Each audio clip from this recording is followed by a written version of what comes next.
Prieks jūs redzēt, un jā, šodien vēlos pastāstīt par tēmu Moneo un WooCommerce integrāciju. Tad, varbūt tāds maziņš, jā, kāpēc ievads, kāpēc tas ir svarīgi, ka pa lielam jau e-veikali var strādāt arī pastāvīgi. Viņos, pircēji reģistrējās, iepērkās, apmaksā sūtījumus, reģistrē arī sūtījumus uz DPD, Omni un tam līdzīgi.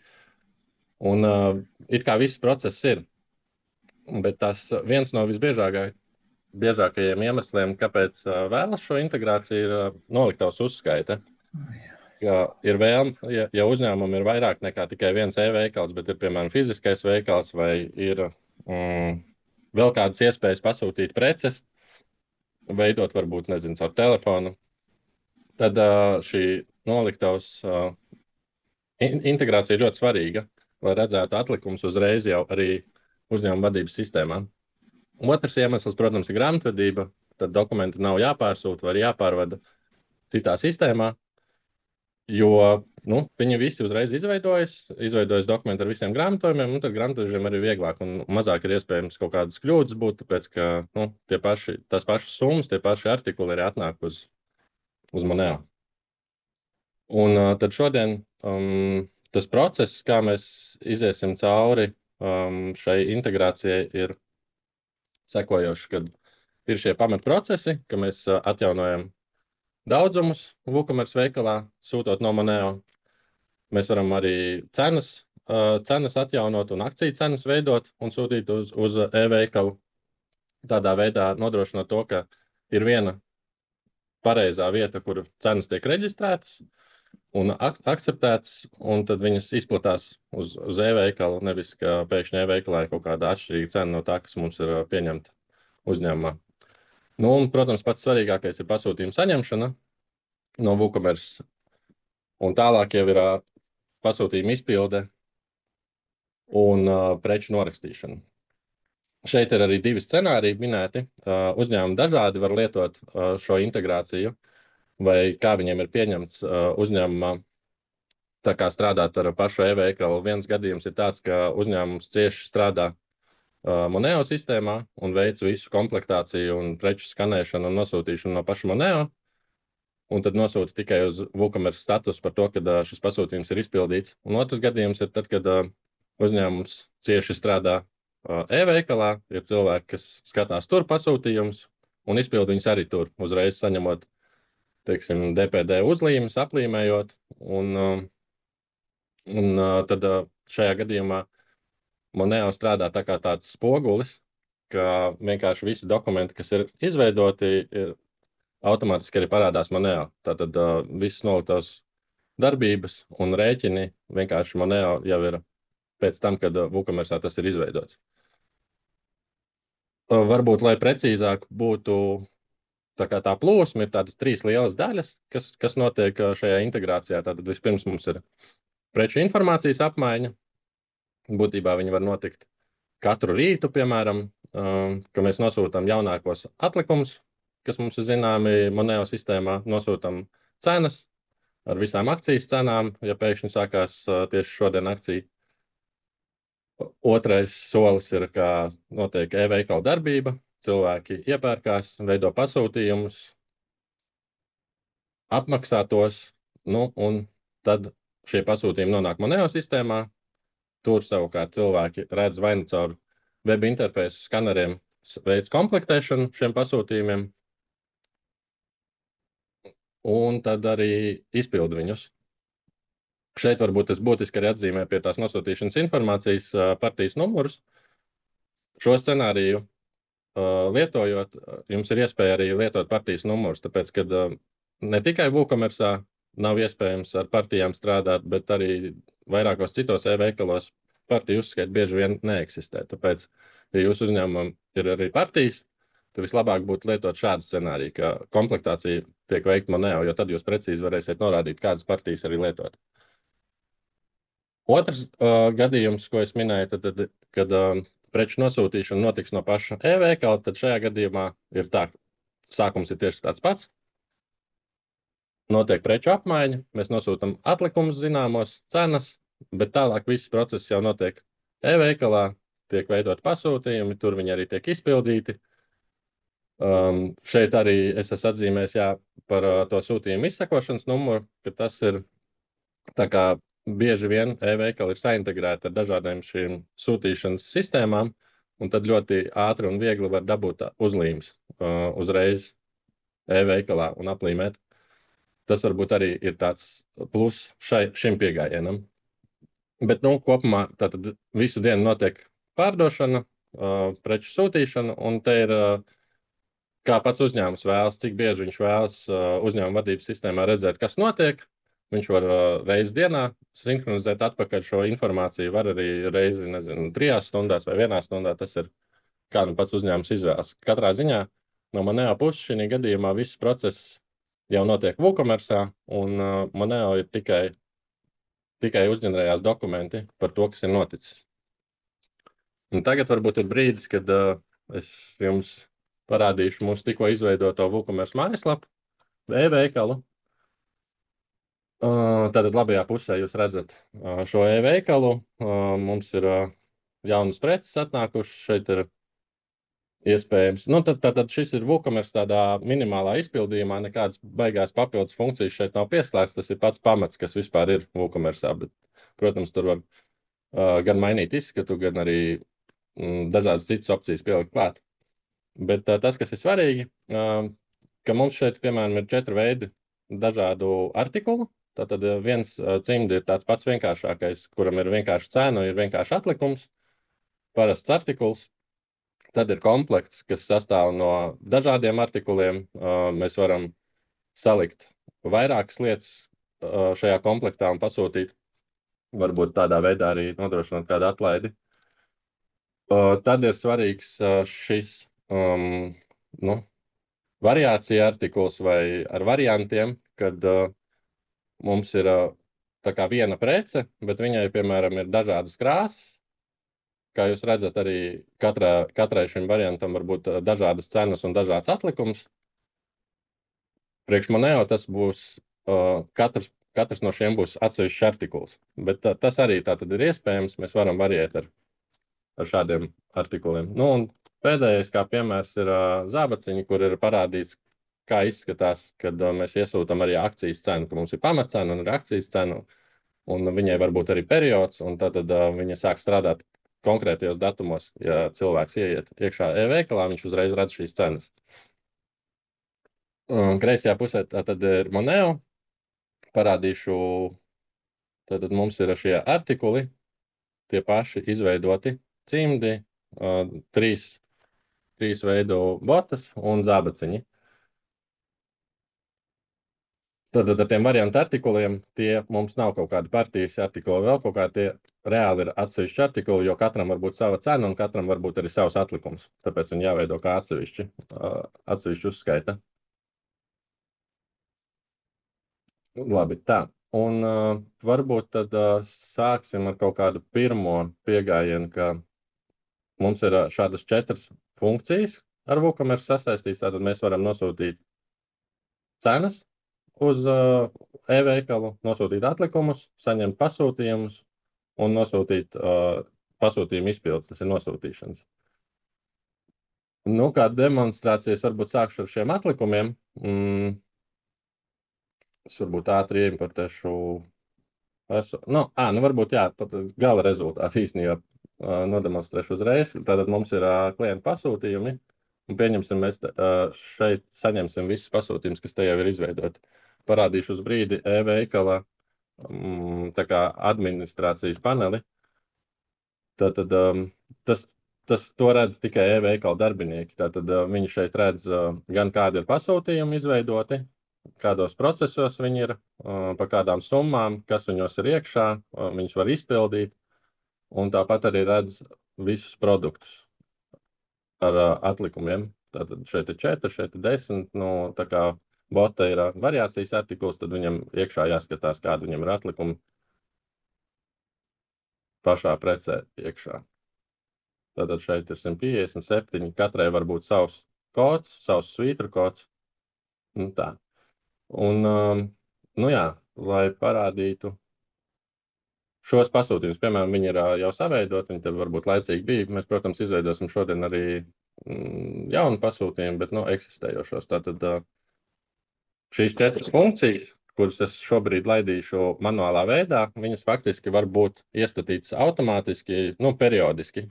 Teiksim, kā es minēju, tad cenas un atlikumus mēs nosūtam no rīta, un pasūtījumus mēs importējam, nezinu, reizes stundā, piemēram. Bet šobrīd es viņus laidīšu manuālā veidā, lai jūs redzat, kas tieši mainās un kā tas notiek. Tātad pieņemsim pienākus tā stunda, kad importējās klienta pasūtījumi. Es atvainojos, mums cita loga te atvērās. Tātad rekur notiek imports. Ieimportēt 13 pasūtījumi, kas bija redzami. Mēs varam paskatīties detalizēti, kas viņi ir. Protams, mēs to, ja tas notiks fonā un periodiski, šī atskaita nebūs redzama. Mums vienkārši parādīsies klienta pasūtījumu sarakstā jauni pasūtījumi.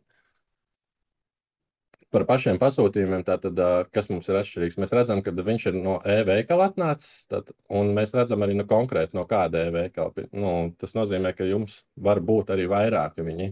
Viens ir, nezinu, priekš Latvijas, viens priekš Igaunijas, varbūt viss ir vienā, varbūt viens ir kaut kāds eBay veikals vai vēl kaut kā. Tā atšķirība katrā ziņā ir redzama, kā arī pašā pasūtījumā. Ja mums jau būs kaut kādas izsekošanas saites vai transporta kompānija, tad arī tā šeit parādīsies. Bet, kopumā, jā, mums ir numurs, kas sakrīt ar numuru, kas ir WooCommerce. Mēs varam atpazīt viņus. Katrā no viņiem ir preces, un viņi ir gatavi izpildēji. Tad mēs šobrīd ejam to pirmo variantu, kad pati izpilde notiks Moneo. Tātad, jā, tā doma, ka šie pasūtījumi tātad atnāk kaut kādā statusā. Viņus, protams, var uztaisīt, ka viņi kaut kāda krāsiņa atnāk. Un mēs viņus varam izpildīt. Apstiprinam. Veidojam nosūtīšanu. Tas būtu tāds garākais ceļš, ko es tagad rādu, jo šo visu var automatizēt. Var uztaisīt tā, ka automātiski apstiprinot izveidojas uzreiz nosūtīšanu. Izveidojam nosūtīšanu. Man šeit jau ir bišķiņa automātika, izveidojot nosūtīšanu. Ja visas preces ir pieejamas, tad tā nosūtīšana uzreiz ir automātiski arī grāmatota. Un izveidojas arī rēķins. Tātad mēs šobrīd izpildījām pasūtījumu no Moneo puses. Un viņš ir izdarīts. Visi 3 ķekši ir, pasūtījums izpildīts. Vēl vien, nākamais solis būtu, kad atkal periodiski notiek šo izpildīto pasūtījumu nosūtīšana atpakaļ uz WooCommerce un attiecīgi šeit status nomainītos. Vēl vien piebildu par pašiem pasūtījumiem, kā jūs redzat, te var būt gan uzņēmumi, gan arī privātpersonas, un skaidrs, ka taisīt katrai privātpersonai savu kartiņu bieži vien nav prāta darbs, un tad šajos gadījumos tiek izmantota viena kartiņa privātpersona, bet visa informācija par šo privātpersonu aizpildās no pasūtījuma. Tātad gan adreses, gan viņa vārds, uzvārds un tam līdzīgi. Savukārt, ja pie mums atnāk pasūtījums no uzņēmuma, tad mēs atrodam šo uzņēmumu un viņa informācija tiek ievietot klienta pasūtījumā. Restīvi šobrīd sasaist, tad attiecīgi ir precīzi ar klientu. Sasaiste notiek ar e-pastu. Tas nozīmē, ka tā kā WooCommerce un arī citās e-veikala platformās nevienmēr tiek reģistrēta visa pilna informācija, e-pasts vienmēr ir. Un tāpēc, jā, mums ir atnācis e-pasts, un mēs pēc šī e-pasta atradām šo klientu kartiņu, un tāpēc arī viņi te ir aizpildījusies. Bet kopumā parastie pasūtījumi nāk uz privātpersonām. Un tur var būt e-pasts, bet pēc viņa nekas netiek atrasts, un tāpēc tā ir privātpersona. Tā, labi, tas ir izpildīts. Un tad es vēlējos, nosūtīt šo izpildīto pasūtījumu, lai parādītu, ka izmainīsies status. Šobrīd demonstrācijas nolūkos mēs nelietojam nekādas izsakošanas numurus un transporta kompānijas, tāpēc es nosūtīšu arī bez izsakošanas numuriem. Bet kopumā var arī būt tā, ka veidojot šo nosūtīšanu Moneo, notiek sasaiste ar kādu no šiem pārvadātājiem un tiek iegūts numurs, pēc kura var izsekot šo pasūtījumu. Tad šis numurs aizies arī uz e-veikalu un var tikt nosūtīts jau klientam, pēc kura var sekot.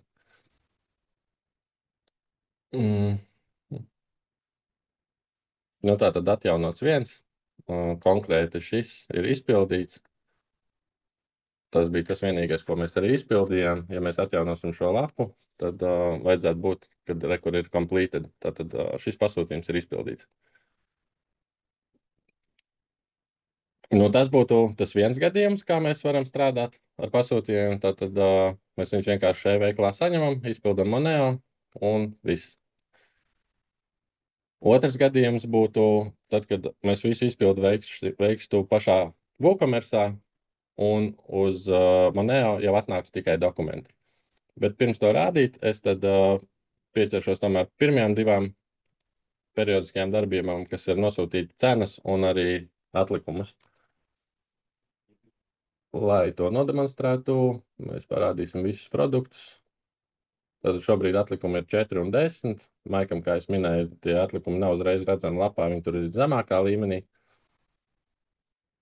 No atlikuma nosūtīšana ir sekojoši. Un varbūt te ir arī tāda nianses, kur es vēlos pieminēt. Tātad mēs nesūtam tieši, tā, es izslēgšu web artikuls, mēs nesūtam tik, cik ir atlikumā, bet tik, cik ir pieejams. Tātad ņemot vērā arī rezervēto daudzumu. Tas nozīmē, kā tiek rezervēts.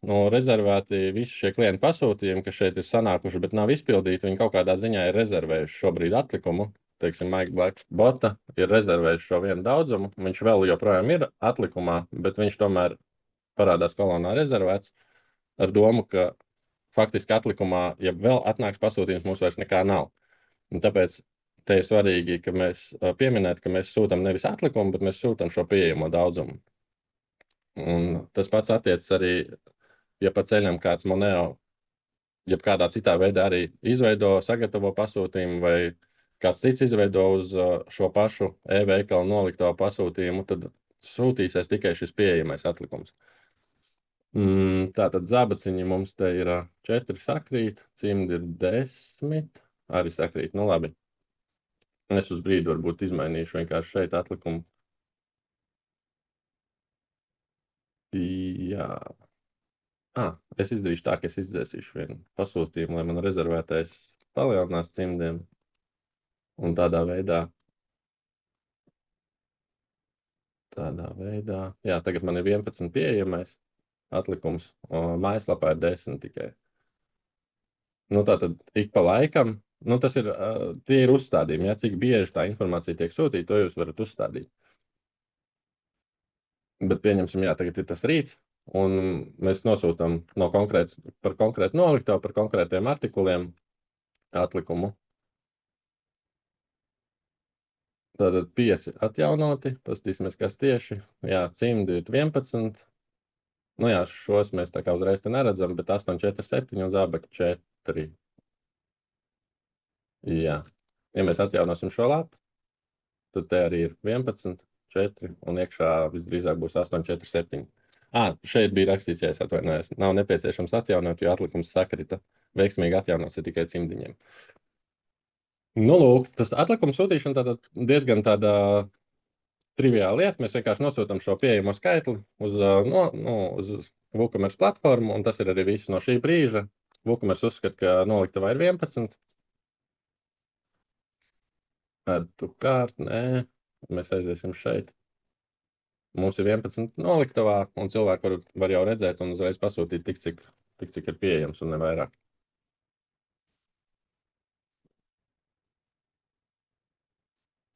Varbūt ar cenām tad tagad. Otra tātad informācija par artikulu, ko mēs sūtam, ir cenas. Un ar cenām mēs speciāli izveidojam, ka tā nav vienkārši tikai un vienkārši cena no artikulu kartiņas, bet mums ir iespēja arī veidot šīs akcijas un sūtīt gan pamatcenu, gan arī jauno akcijas cenu. Turklāt akcijām mēs varam uzstādīt arī, ka viņi strādā konkrētos periodos. Šī konkrētā būs, teiksim, oktobrī, ka zābaciņi maksās 22,50.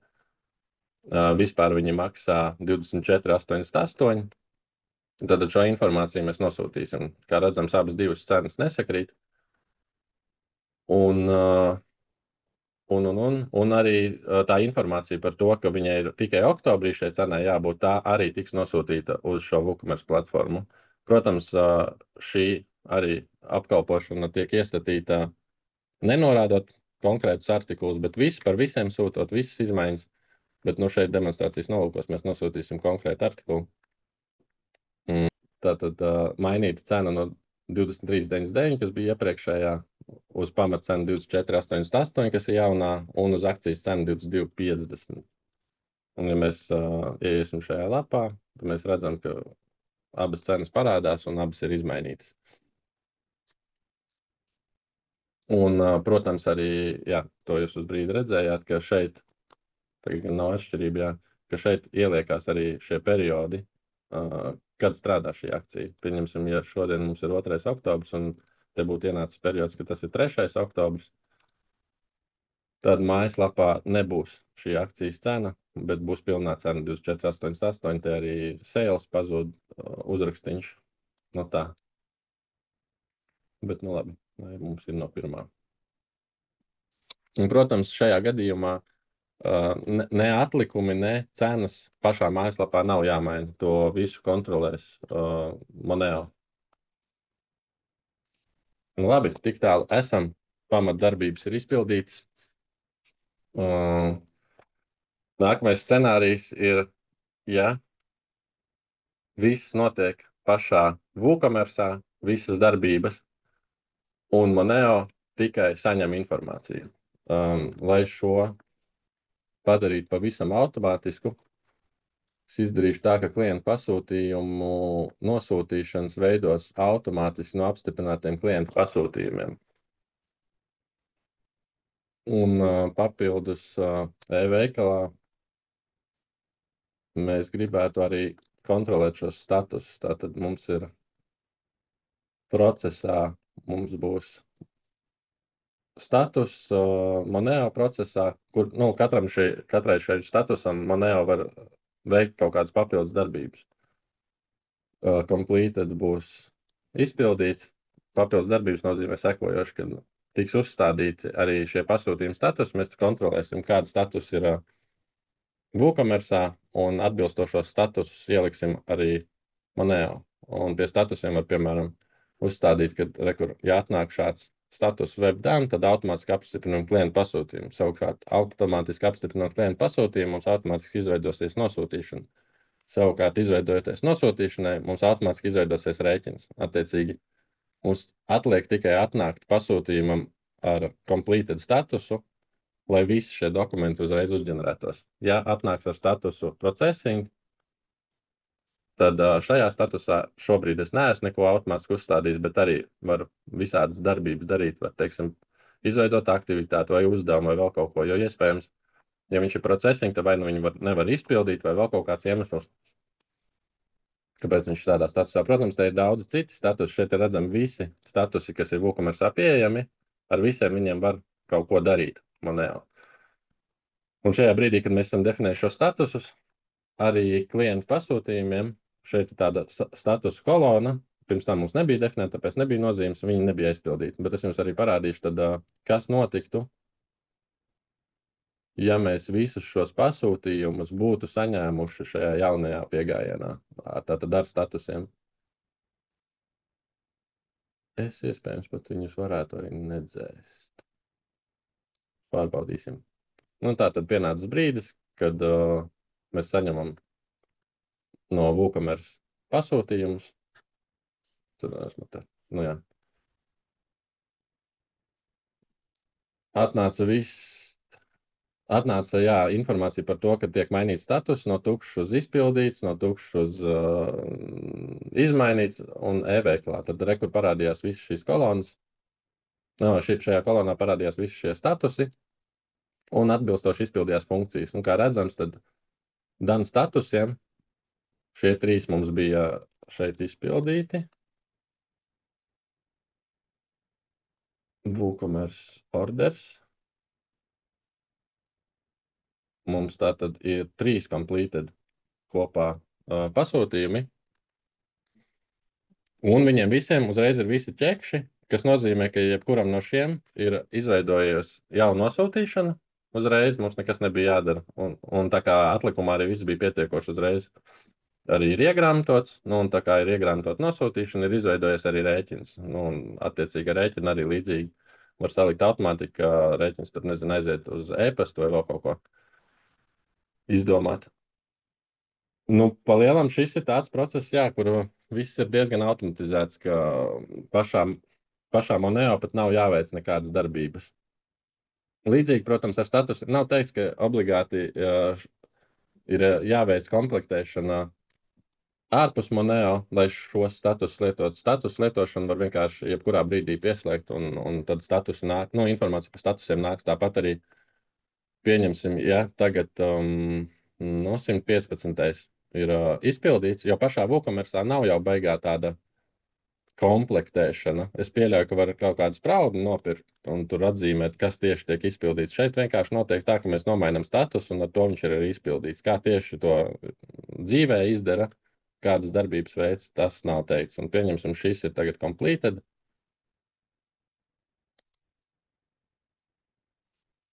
Orders. Mums šobrīd tātad ir jau 4 completed. Nu, tad atkal būtu pienācis brīdis, kad nostrādā automātika, atnāk jaunie statusi, un reku mēs redzam, šis arī pasūtījums tagad ir izpildīts. Bet tas nenozīmē, jā, kā es minēju, ka tos statusus vajag lietot obligāti, lai tikai tajā scenārijā. Viņus var lietot arī pirmajā scenārijā, vienkārši es viņus nelietoju. Nu, lūk. Tagad varbūt svarīgi ir pateikt, ka, nu jā, restīvi, īstenībā, jā, lai pierādītu to, ka tam scenārijam nav nozīme, kur mums tad ir procesā šis pasūtījums, un mēs pieņemsim izpildām viņu šeit. Tā kā es minēju, jā, ka mums apstiprinot automātiski veidojās nosūtīšanas, tad tas viss jau izveidojās arī šeit. Mums nomainījās. Es neuzliku, ka viņš automātiski nomainījās. Viņš nenomainījās, jo tad, kad mēs tagad sūtīsim nosūtīšanas uz WooCommerce, tad nomainīsies status uz completed, un savukārt tad atnāks atpakaļ status completed uz klientu pasūtījumu, un nomainīsies status. Tāda tā ķēde ir bišķi garāka. Tad atjaunot 4 ieraksti. Mums šeit būtu jābūt tagad vēl vairāk izpildītiem, 5 pasūtījumi izpildīt. Šis joprojām ir procesā, lai gan viņš jau ir izpildīts. Un tad, kad mums atnāks atkal kārtējā informācija par pasūtījumiem, mums nomainīsies uz done, un viņš ir, nu, tā kā atbilst visam. Jā, es vēlos atgriezties uz prezentāciju un iziet cauri tātad visiem šiem soļiem. Tātad tas ikdienas process ir sekojošs. Nu, pirmais punkts varbūt ir tāds, kurš ir jāizdara, ja tā var teikt, vēl manuāli, respektīvi artikulu saskaņošana nozīmē, ka mēs abās sistēmās nodrošinām, ka artikuli kā tādi eksistē. Šobrīd nav tādas iespējas saņemt artikulus no WooCommerce vai nosūtīt viņus uz WooCommerce. Tātad to pirmo saskaņošanu mēs izveicam vienu reizi, un pēc tam tikai tad, ja jauna artikula nāk klāt. Tālāk cenu nosūtīšana no rīta, preču atlikumu nosūtīšana no rīta, ikdienā, reiz dienā, reiz 3 stundās, cik nu vēlamies saņemam pasūtījumus. Pasūtījumu izpildi tātad notiek 2 virzienos.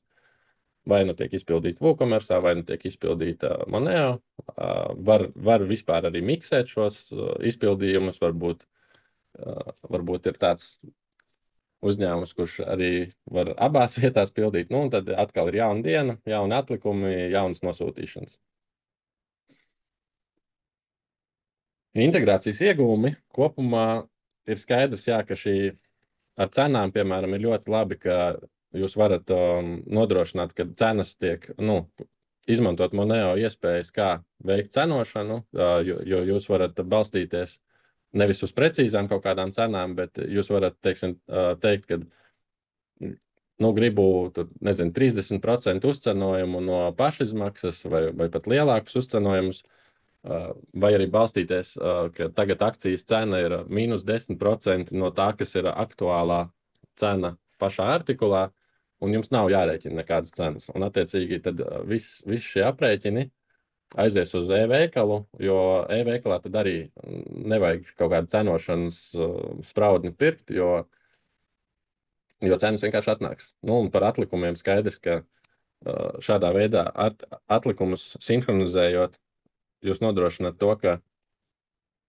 jūs varat strādāt, nu, jūs varat arī laicīgi pasūtīt lietas, izmantot iespēju, ko piedāvā Moneo uzņēmuma vadības sistēma, ka, ja ir sasniegti kaut kādi minimālie atlikumi vai ir pienākuši, vai vispār prece ir beigusies, tad jūs veicat uzreiz pasūtījumus no piegādātāja. Tātad jums tā kā vienlaicīgi tiek nodrošināta šo dažādo biznesa procesu darbība ar šo integrāciju. Dāvankartes, jā, tā es nepieminēju, nu, nenodemonstrēju, bet pieminēt gan ir vērts. Arī dāvankaršu uzskaita ir iespējama šādā veidā. Te gan jāskatās arī no paša WooCommerce. Pašā pamatā viņiem dāvankartes kā tādas ir, bet viņām netiek reģistrēti numuri. Bet jāatzīst, ir arī uzņēmumi, kas dāvankartes izdala un baigi neskatās līdzi, kāda tieši numuri atnāk atpakaļ, kad svarīgi vienkārši, ka viņi ir pārdota, kā parasta prece. Un tā, kad atnāk, nu, tad viņai ir kaut kāda ticamība, ka tā ir ne otrais atnākusi dāvana karte. Tāpat arī daudz veikalu, protams, kur ir šajos tirdzniecības centros, un pie viņiem var nākt iepirkties ar svešām dāvana kartēm, tad jau arī tie numuri jums nav uzskaitīti. Bet, ja nepieciešams uzskaitīt, arī to var izdarīt, jo Moneo ir iespēja gan emitēt dāvana kartes un pārdot, redzēt, kam viņas ir pārdotas, un redzēt arī, kurš viņas ir izmantojis. No automatizācija noliktavē, kā jūs redzējāt, ir diezgan liela. Ja viss noliktavā eksistē, tad visi dokumenti faktiski uzģenerēs uzreiz, arī nav papildus nekāda ieguldījuma jāveic, lai tur sekotu, nu, lai vienkārši izpildītu darbības vai ķeksīšus likt. Nu, ja viss ir noliktavā, tad ir forši. Protams, ja jūs lietojat šos partijas numurus, tad jāņem vērā, ka automatizācijas gadījumā mēs partijas piešķirsim pēc FIFO principa, bet, ja tas nedara, tad nāksies atzīmēt konkrētās partijas, kas tad tiek sūtītas.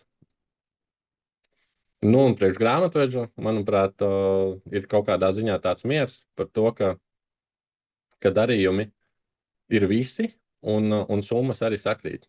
Citiem vārdiem sanāk tā, ka, ja ir kaut kādā veidā saņemot pasūtījumu no WooCommerce, mums nesakrīt summa, mēs par to brīdinam, un mēs viņu neimportējam iekšā. Mēs pārbaudam, lai viss tas darījums pēc būtības būtu korekts, gan PVN ziņā, gan arī kopsummas ziņā. Turklāt varbūt vēl viens tāds iegūms, ka e-veikals jau, protams, paver visu pasauli tā kā vaļā, un iepirkties iespējams jums nāk ne tikai no Latvijas, bet arī no citām valstīm. Tad šī gadījumā Moneo ņems vērā šo valsti, šo PVN likumdošanu atbilstoši, vai tas ir ārpus ES vai ES ietvaros, un pielietos arī atbilstošos PVN kodus, un arī visu uzskaita notiks. Tā kā tam atbilst. Tā kā tas arī ir iespējams, saņemot pasūtījumu, mēs zinām, no kuras valsts viņš ir, un PVN kodus mēs piemeklējam. Tāpēc, jā, šī summa sakritība tiks nodrošināta, ka starp abām sistēmām viņam jāsakrīt.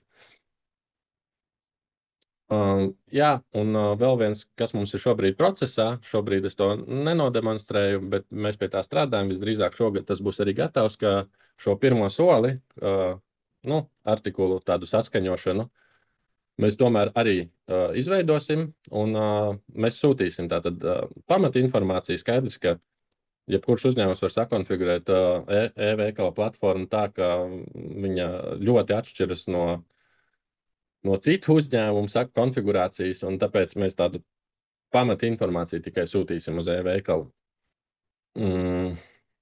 Bet varētu būt, ka mēs uztaisīsim arī kaut kādu tādu veidu, ka var papildus laukus arī savienot. Katrā ziņā arī pie šī pirmā soļa tiek jau strādāts, un būs iespēja nosūtīt arī jaunus artikulus uz e-veikalu. Jāņem vērā, ka informācija par kaut kādām bildītēm un papildus aprakstiem lietuviešu valodā vai kādā citā valodā, tas joprojām paliek uz e-veikala pleciem. Tādā ziņā, ka parasti šo informāciju papildina e-veikalā un nav viņu vērts uzturēt it kā manējā pusē. Tomēr, ja tas tiks darīts arī manējā pusē, mēs varam to ņemt vērā un sūtīt arī šo informāciju uz e-veikalu. Vienkārši pārsvarā tas netiek darīts.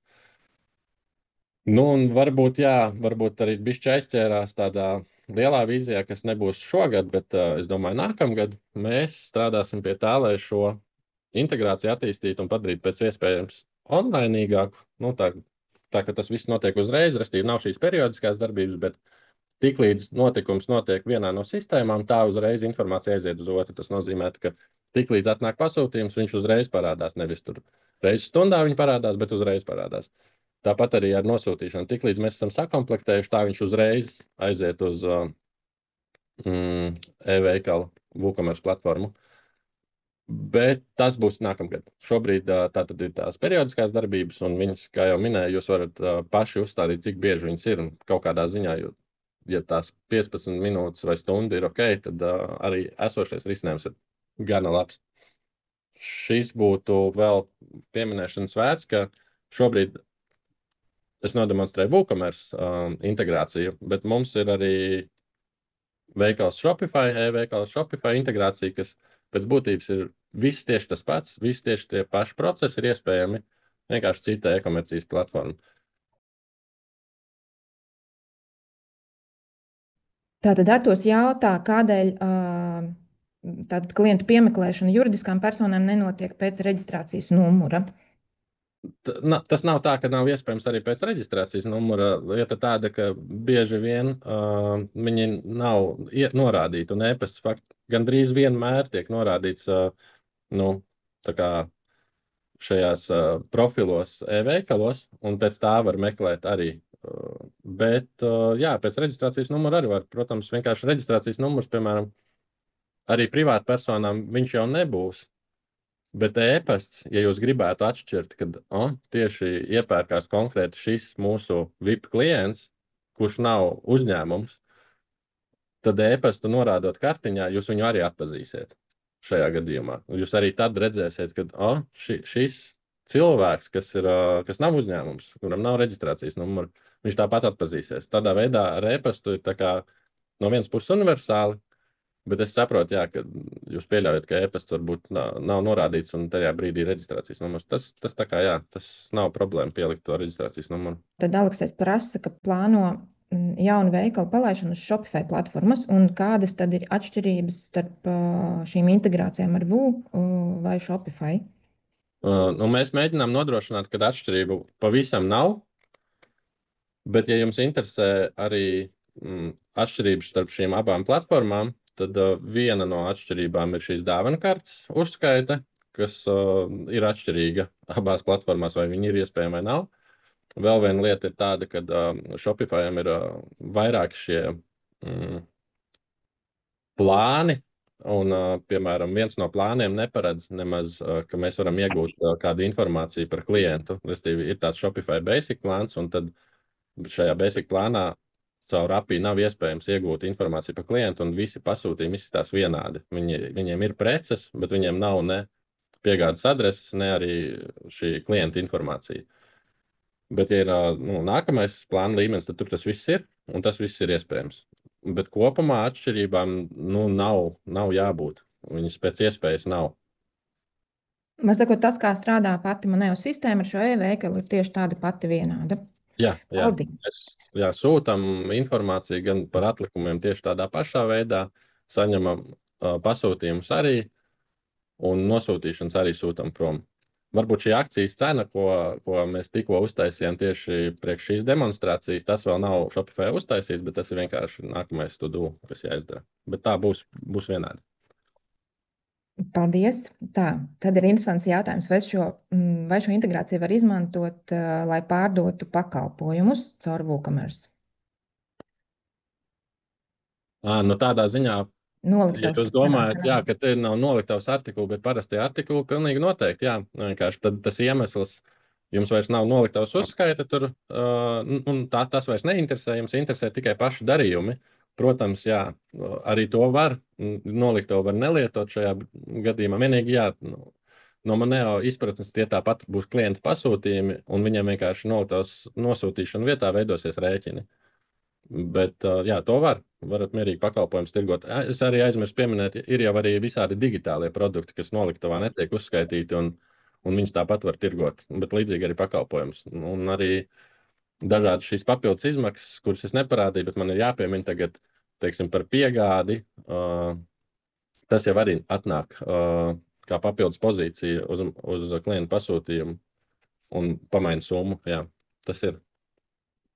Laikam svarīgi pieminēt to, ka manējā pusē tiek veidot klienta pasūtījumi. Tas nozīmē, ja jūs lietojat šobrīd tikai grāmatvedības plānu, jums būs nepieciešams Moneo licences maiņa uz biznesa plānu, kurā ir pieejami šie klienta pasūtījumi. Pretējā gadījumā jums tie dati uzreiz uz rēķiniem nenonāks. Tā, un Armiks jautā arī par licencēšanu. API useris vai ir atsevišķi jāpērk. Tātad Moneo standarta integrācijām API useris nav jāpērk, jo šī ir standarta integrācija, kurā šī API savienojums jau darbojās bez papildu licences. Tātad API useris ir tad, kad jūs taisat savas individuālas kaut kādus API savienojumus ar jebkādām citām sistēmām. Skaidrs. Un tad laikam vēl atskaņā par to jautājumu kontaktpersonu piemeklēšanu, ka viena kontaktpersona pārstāv vairākus uzņēmumus. Nu, tad droši vien tādēļ arī viņam būs divi e-pasti vai viens e-pasts. Kā tad notiks? Jā, nu šeit arī ir interesants tas gadījums. Vispār redz ekrānu, ja, šobrīd? Redzam. Jā, ok. Es varbūt arī šo nevisai līdz galam parādīju, ka tagad jūs vispār mēs arī neuztaisījām nevienu pasūtījumu, bet labi, es sametīšu tagad ātri kaut kādas preces šitādus divus. Tā, nezinu, tas jau man ir, vēl vienu šitādu, un tātad man ir gros, un te jau ir svarīgi arī, kad tā, ka mēs prasītu checkout, ka mēs taisamies šo visu apmaksāt, mēs jau arī varam izvēlēties un definēt, tātad no kurienes mēs paņemsim, vai tās būs kaut kādas fiziskās vietas, kur mēs paši aizbrauksim pakaļ, un, protams, definēt arī cenu tam uz Moneo Rīgas office vai Moneo CS office, nu, jebkuras vietas, un tāpat ir arī shippings, kad, kurš šī gadījumā ir free uzlikts, bet, nu, kopumā varētu būt arī pa maksu, kas arī būs papildus pozīcija gan pie šīs kopējās summas, gan arī atnāks klienta pasūtījumu. Un tas ir viens no veidiem, kad dažreiz pateicoties šim shipping adresei, te tiek norādīta papildus informācija par to, uz kuriem tiek sūtīts. Un tad, kad mums klienta pasūtījumā atnāk šī informācija, es tagad parādīšu adreses, nu, mēs varētu arī izvēlēties. Mēs varam arī noteikt, ka vajadzētu aizpildīt klientu, teiksim, atbilstošāk kaut kā. Bet jā, kopumā viņš atnāks kā tā kontaktpersona pēc e-pasta, atpazīsies, bet mēs pēc tam varam to klientu nomainīt atbilstoši, jo te minējāt pareizi scenāriju, kad ir viens cilvēks, kas pasūta priekš dažādiem uzņēmumiem, bet viņš parastajos e-veikalos nekādi, izņemot to, kam tiek piestādīts rēķins un uz kurien tiek sūtīts, viņš jau nekādi nevar izvēlēties, es tagad esmu tas uzņēmums vai cits uzņēmums. Viņš tāpat ir konkrētā persona, bet mums atnāk šī informācija, par kur ir jāsūta prece, un pēc tās mēs varam noteikt arī klientu, restīvi šī kontaktpersona, kas ir privāta persona, viņa nav piesaistīta nevienam konkrētam klientam, un tādā veidā viņai nav ierobežojumi uz to, kādas piegādes adreses ir iespējamas. Tas varbūt atbild uz šo jautājumu, jā, ka tas ir iespējams, pateicoties tādu. Nu, šādi to parasti izdara, kad pēc adresēm var noteikt. Vai pēc tā, vai billing jā, mums e-veikalā ir papildus iestījumi, tātad mēs pasakam, kas ir piegādes artikuls, kuru lietot. Ja notiek piegāde, ir viens konkrēts artikuls, viņam cena var mainīties, tad nav viena cena.